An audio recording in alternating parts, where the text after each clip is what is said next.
sommaire de cette édition, la MINUSMA, la mission de l'ONU au Mali, a affirmé ce jeudi que les forces de sécurité maliennes ont commis 101 exécutions extrajudiciaires entre le 1er janvier et le 31 mars. Une opération de dépistage de masse du coronavirus a été lancée à Kawangware, un quartier de la capitale kenyane particulièrement touché par la pandémie.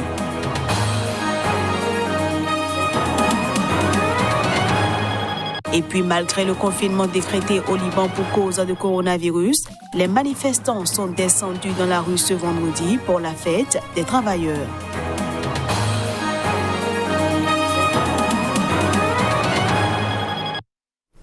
Voilà pour le sommaire. À toutes et à tous, bienvenue.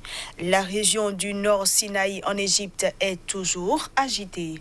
10 soldats ont été tués ou blessés dans une explosion qui visait un véhicule blindé. C'est ce qu'a indiqué ce jeudi le porte-parole de l'armée. L'attaque a touché 10 soldats, dont un officier, dont on ignorait jeudi soir s'ils avaient seulement été blessés ou tués, et si oui, combien, a ajouté le porte-parole sans donner davantage de précision. Aucun groupe n'avait revendiqué l'attaque jeudi. Que Dieu ait l'âme de nos enfants et de tous ceux qui ont donné leur vie pour l'Égypte, a écrit sur Twitter le président égyptien Abdel Fattah al-Sisi. Les forces de sécurité s'efforcent depuis des années à contenir l'insurrection dans la région menée par un groupe local affilié à l'organisation État islamique, l'EI. L'insurrection dans le nord du Sinaï s'est intensifiée après l'éviction par l'armée en 2013 du président islamiste Mohamed Morsi à la suite d'importantes manifestations. De nombreux soldats ou policiers ont trouvé la mort dans ces attaques ces dernières années. L'armée a lancé en février 2018 une vaste opération antiterroriste dans la région, mais aussi dans certaines parties du désert occidental entre la vallée du Nil et la frontière avec la Libye. À ce jour, selon les chiffres officiels, environ 845 djihadistes présumés ainsi que près de 60 militaires ont été tués dans des affrontements. Au Mali, les chiffres publiés par la mission des Nations Unies sont alarmants. Les forces de sécurité du pays ont commis une centaine d'exécutions extrajudiciaires entre le 1er janvier et le 31 mars. La MINUSMA souhaite l'ouverture d'une enquête judiciaire. La division des droits de l'homme de la MINUSMA dans une note trimestrielle relève une multiplication des exécutions extrajudiciaires, 101 victimes qui sont imputables à l'armée malienne. En outre, 32 cas de disparition forcée, 32 cas de torture ou traitements cruels, inhumains ou dégradants, ainsi que 115 arrestations arbitraires, tous imputables aux forces de sécurité maliennes, ont été recensés par l'ONU. Ces chiffres ont été documentés. Les noms, les circonstances l'ont aussi été, a déclaré à la presse Guillaume Ndjefa, directeur de la division des droits de l'homme de la MINUSMA. Ces cas font l'objet d'enquêtes par les autorités maliennes, a-t-il ajouté. La MINUSMA note que la majorité de ces violations des droits de l'homme ont été commises par l'armée dans le centre du pays, épicentre des violences dans le conflit malien. Cette région, depuis l'apparition en 2015 d'un groupe djihadiste affilié à Al-Qaïda, connaît une multiplication des violences djihadistes, de milices intercommunautaires ou liées au brigandage, souvent entremêlées. Dans les mêmes régions du centre, l'ONU relève une multiplication des attaques armées entre les membres des communautés Peul et Dogon. Les groupes djihadistes évoluant au Mali se sont, quant à eux, rendus coupables de plusieurs attaques contre des camps militaires. Le chef de la MINUSMA a souhaité l'ouverture d'une enquête suite à ces exactions. Au Kenya, une opération de dépistage de masse du coronavirus a été lancée à Nairobi. L'opération est principalement concentrée à Kawangware, un quartier de la capitale kenyane particulièrement touché par la pandémie. Opération de dépistage de masse du coronavirus à Kawangware, à Nairobi au Kenya. Sortis massivement, les habitants vont à la rencontre du personnel de santé dépêché sur les lieux pour prélever des échantillons. Je suis ici pour officiellement débuter le dépistage de masse du coronavirus. Parce que Kawangware est un foyer, le gouvernement l'a vu. Il vaut mieux le démarrer ici pour que les gens puissent savoir s'ils sont infectés par le coronavirus.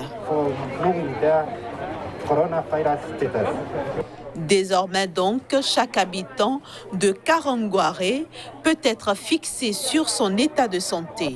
Un soulagement pour les résidents de ce quartier de Nairobi, particulièrement touché par la pandémie de Covid-19.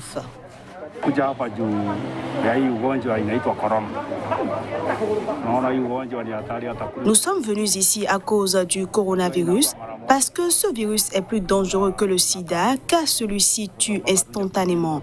C'est pourquoi il m'a semblé important de venir. À ce jour, le Kenya compte au moins 411 cas confirmés de Covid-19, 150 guérisons et 21 décès. Une équipe médicale chinoise est arrivée en Côte d'Ivoire dans le cadre de la lutte contre le Covid-19. Cette équipe médicale répond ainsi à une invitation du gouvernement ivoirien qui a appelé la Chine à l'aide pour mieux faire face à la pandémie de coronavirus qui n'épargne pas son sol.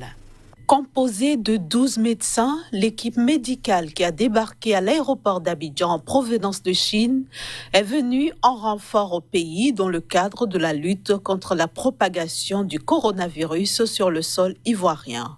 Son arrivée fait suite à une invitation du gouvernement ivoirien. Sur l'invitation du gouvernement ivoirien, cette équipe d'expertise médicale chinoise vient d'arriver à Abidjan. C'est dans le cadre de la coopération de lutte contre le Covid-19 que cette équipe est arrivée ici. Et cette équipe se compose de 12 médecins, dont la plupart sont des médecins de renommée en Chine. L'expertise chinoise vient ainsi renforcer celle ivoirienne pour freiner, voire stopper la progression de la pandémie de Covid-19. Elle intervient dans un contexte où la Côte d'Ivoire comptait au 1er mai 2020 1238 cas confirmés de coronavirus, dont 557 guérisons et 14 décès. Distribution de vivres, industrie touristique à l'arrêt, les conséquences économiques et sociales de l'épidémie de coronavirus se font déjà durement sentir en Afrique. Le continent noir a déjà enregistré près de 36 000 cas confirmés et près de 1600 personnes ont déjà perdu leur vie. Les conséquences économiques et sociales de l'épidémie de coronavirus se font sentir durement en Afrique.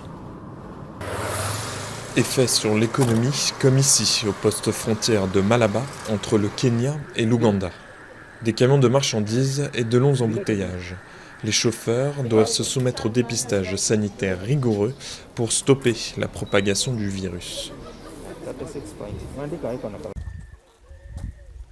En Afrique du Sud, c'est le secteur touristique qui est durement touché par le confinement. La décision prise le 27 mars par le président Cyril Ramaphosa de mettre fin à tous les voyages non essentiels et de fermer les frontières a eu des effets directs. Des gîtes du parc national de Kruger sont sans clients et prévoient de lourdes pertes financières. Je pense que si les choses ne reviennent pas à la normale dans les 3 prochains mois, nous devrons commencer à prendre des décisions et commencer à fermer les portes et voir quelles sources de revenus alternatives nous pouvons peut-être trouver.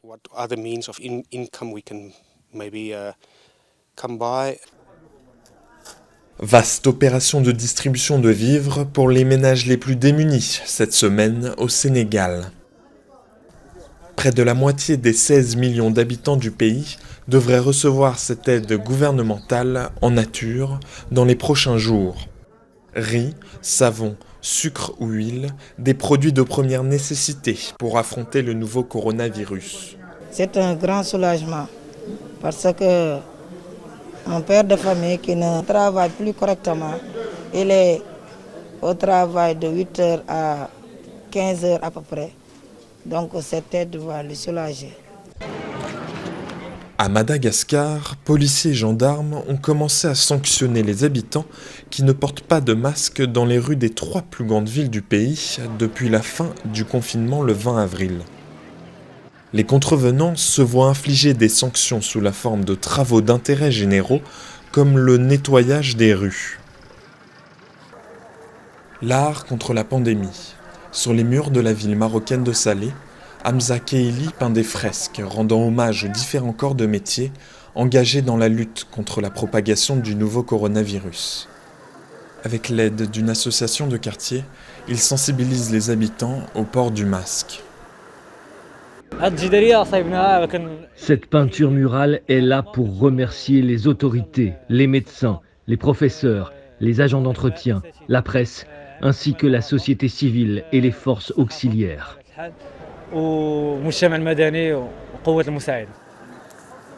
4289 cas de coronavirus ont été diagnostiqués au Maroc. Le continent africain, lui, totalise près de 35 900 cas depuis le début de l'épidémie. Pour finir cette édition au Liban, des manifestants ont pris d'assaut les rues à l'occasion de la célébration de la fête du travail ce vendredi. Malgré le confinement décrété dans le pays pour cause de coronavirus, ces manifestants ont défilé en scannant des slogans anti-gouvernementaux. Pour marquer la fête internationale des travailleurs, les Libanais ont défilé dans les rues de Beyrouth. Scandant des slogans, ils ont bravé les mesures imposées pour freiner la propagation de la pandémie de coronavirus dans le pays. Pourquoi suis-je venu ici? Je suis venu parce que c'est la fête des travailleurs et que je suis techniquement au chômage aujourd'hui. Il n'y a plus rien qui nous empêche de descendre dans la rue. Il n'y a rien qui nous retienne à la maison. Si on est descendu pour manifester avant, on ne va pas s'arrêter maintenant. On en a encore plus besoin maintenant. Dans la ligne de mire des manifestants, la crise économique vertigineuse qui ébranle le pays et qui semble nourrir un mouvement de contestation antigouvernementale. On veut un système judiciaire transparent et honnête. Ce que les ministres actuels font au Parlement n'est que mensonge et hypocrisie, car ce sont des voleurs. Ces ministres sont des voleurs. Ils sont une copie de l'ancien gouvernement. Les manifestants réclament du changement, ils se disent prêts à braver le confinement et promettent un tsunami de manifestations dans les semaines à venir. Et voilà, mesdames, messieurs, ce sera tout pour cette édition. Merci à tous de l'avoir suivi.